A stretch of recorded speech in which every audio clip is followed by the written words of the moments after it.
కానాకాంతలో already cut చేసి పెట్టించాను తీయలాగా. ఓహో బాబాయ్ ఇది ఎక్కడే నాకు తెలుసు. ఎక్కడైంది? ఉప్పాడ. ఉప్పాడంటే ప్రతి చోట ఉంటారా? నేను మొన్న చూసాను ఉప్పాడలో ఈ రెండే సేమ్. ఆ రెండు ఈ రెండు కాదు అటువంటివి. ఈ లోపల ఏం చేస్తావంటే ఆ ప్యాన్ తీసుకో, పొయ్యి మీద పెట్టు. పెట్టావు కదా? పెట్టినా ఈ కానాకాంతల ఫ్రైకి ఒక చిన్న మసాలా తయారు చేయాలి. ధనియాలు వేస్తాను,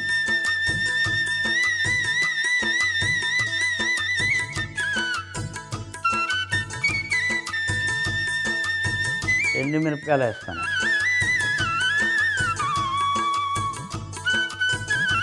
మిరియాలు వేస్తాను,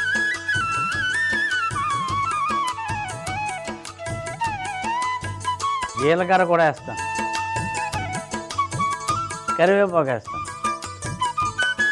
ఆ చిన్న మంటలో బాగా వేయించాలి. ధనియాలు మిరియాలు అన్నీ కలిపి మంచి సువాసన వస్తున్నాయి బాబాయ్.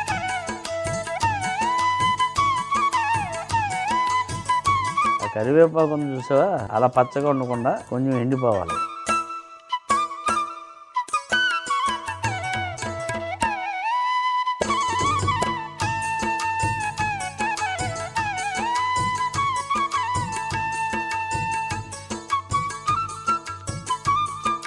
ప్యాన్ తీసి అక్కడ పెట్టి నూనె వేసిన చూడు మూకది పొయ్యి మీద పెట్టి జాగ్రత్త. దాని మీద పెట్టేలా ఇది వేడెక్కే లోపల మనం ఏం చేద్దామంటే అబ్బాయి,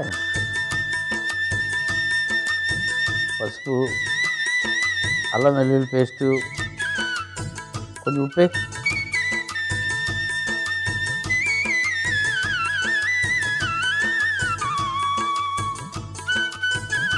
అబ్బాయి ఇది బాగా కలుపు.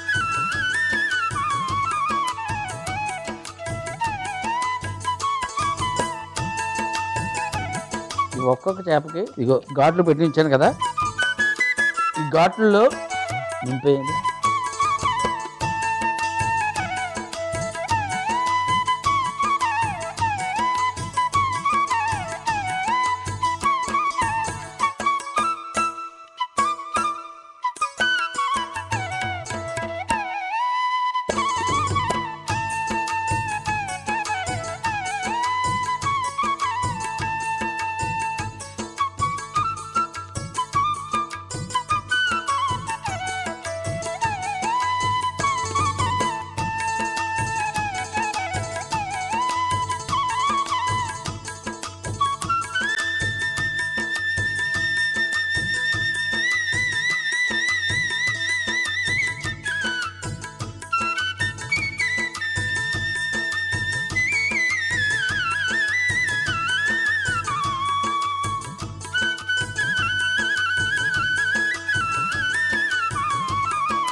మొక్కజొన్న పిండి,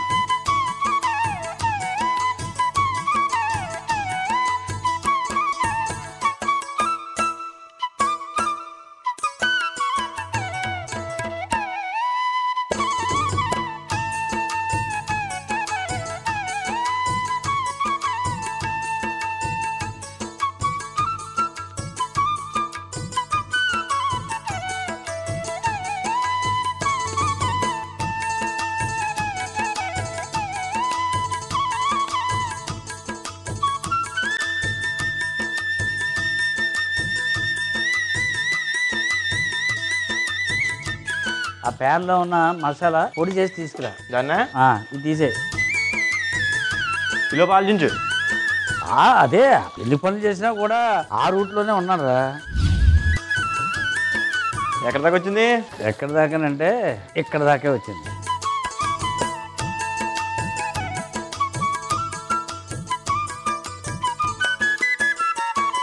దోర రంగులు ఇదిగో ఇక్కడ వేసాం కదా, ఈ నూనె కూడా తీసాము పొయ్యారు.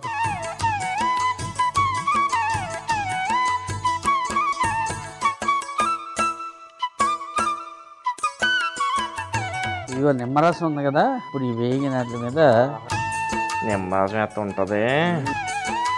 నిమ్మరసం తర్వాత వేస్తే ఇంకోటి ఉంది, అదే వేస్తాం.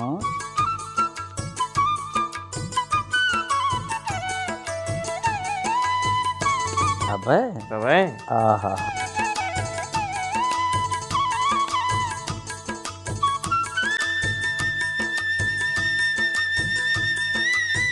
ఇప్పుడు ఈ మసాలా పొడి పైన చల్లాలి.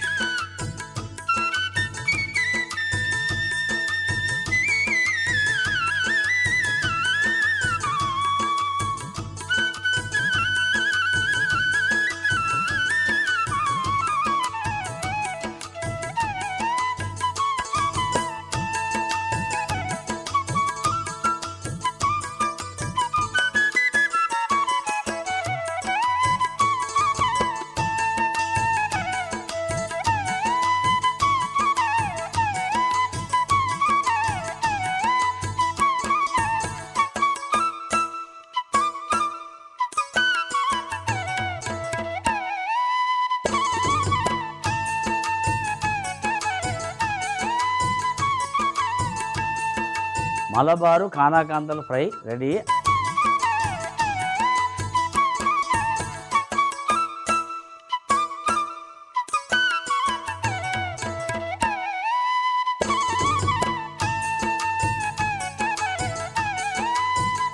ప్యాన్లో ధనియాలు, ఎండుమిరపకాయలు, మిరియాలు, జీలకర్ర, కరివేపాకు వేసి వేయించి పొడి చేసుకొని పక్కన పెట్టుకోవాలి. తరువాత పసుపు, అల్లం వెల్లుల్లి పేస్టు, ఉప్పు వేసి బాగా కలిపి ఘాట్లు పెట్టుకున్న కానాకాంతల చేపలకి పట్టించి పైనుండి మొక్కజొన్న పిండి చల్లుకొని వేడి నూనెలో వేసి బాగా వేయించుకోవాలి. తరువాత మనం వేయించిన చేప ముక్కల పైన నిమ్మరసం చిలికి మనం చేసుకున్న మసాలా పొడి పైన చల్లుకుంటే మలబారు కానాకాంతల ఫ్రై రెడీ.